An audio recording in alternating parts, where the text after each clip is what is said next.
Γεια σας παιδιά, καλώς ήρθατε σε ένα ακόμα unboxing βίντεο. Unboxing.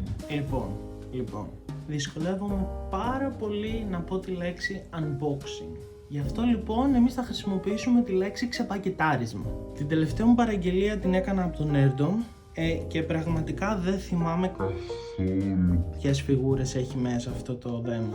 Λοιπόν, πάμε να το ανοίξουμε μαζί να δούμε τι έχει μέσα.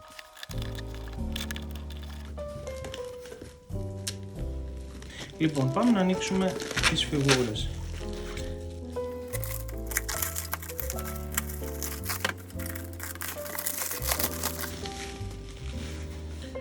Είναι ο κύριος Mittens.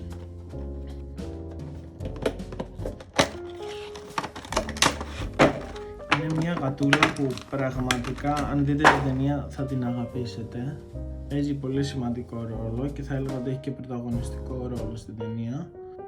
Τρώει πίτσα στη συγκεκριμένη στιγμή. Προφανώς είναι το αγαπημένο της φαγητό.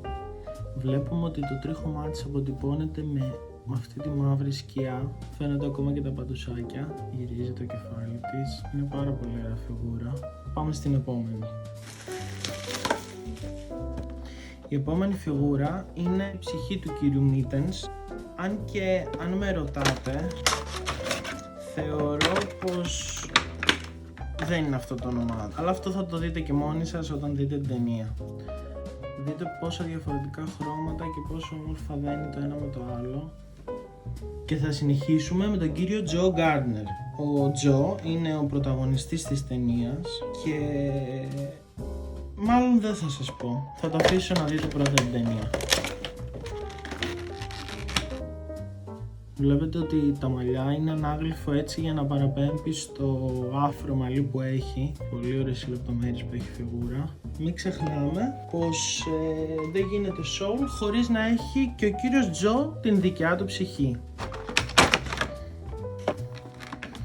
Βλέπουμε πως και η ψυχή του κύριου Τζο μοιάζει πάρα πολύ με την φιγούρα του ίδιου. Ως προς το καπέλο, το ότι έχουν και οι δύο γυαλιά, ίσως η κίνηση με το δάχτυλο. Είναι πραγματικά πολύ ωραίες φιγούρες. Πάμε να δούμε τώρα μια φιγούρα η οποία έχει πρωταγωνιστικό ρόλο μέσα στην ταινία, ή μάλλον δύο. Ονομάζεται 22. Το μόνο χαρακτηριστικό που μπορώ να σας πω για αυτή τη φιγούρα, για αυτή την ψυχή, είναι ότι έχει γένος θηλυκού. Βλέποντάς τα στο διαδίκτυο όταν ήταν να κυκλοφορήσουν αυτές οι φιγούρες, δεν σας κρύβω ότι ήμουν πολύ προκατελημένος γιατί θεωρούσα ότι είναι πολύ απλές. Παρ' όλα αυτά, αυτή τη στιγμή που τις βλέπω από κοντά, θεωρώ πως είναι απίστευτο το γεγονός ότι νομίζεις ότι, ας πούμε, το χρώμα αυτό που είναι στο μάγουλό της είναι πιο βαθιά μέσα, ενώ στην πραγματικότητα είναι μπογιά πάνω στην φιγούρα. Να τη δούμε και στην άλλη έκφραση που έχει.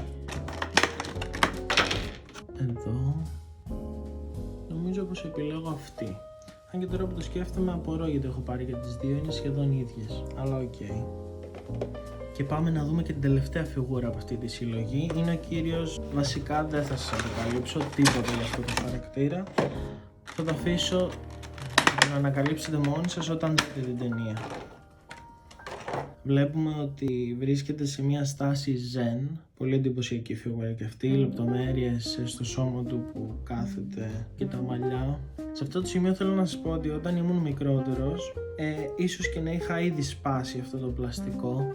Πραγματικά τα συχαινόμουν πάνω στα παιχνίδια. Θεωρώ πως αυτή η βάση δίνει πάρα πολύ στη φιγούρα και πραγματικά σου δίνει την αίσθηση ότι αιωρείται. Λοιπόν, αυτό ήταν το βίντεο και αν σας άρεσε ακολουθήστε με στο Instagram και στο YouTube γιατί έρχονται διάφορα πράγματα και giveaways. Άντε, και για να μην αφήσουμε μισό το ξεπακετάρισμα, θα σας δείξω τι άλλο έχει μέσα. Είναι ένα μπρελόκ, ή μάλλον δύο μπρελόκ του Mickey και της Minnie. Είναι απίστευτο το γεγονός που η Funko προσέχει τόσο πολύ τις λεπτομέρειες που ακόμα και σε τόσο μικρή φιγουρίτσα έχει βάλει τα πάντα, δεν λείπει απολύτως τίποτα και από το Mickey και από τη Minnie. Γεια σας!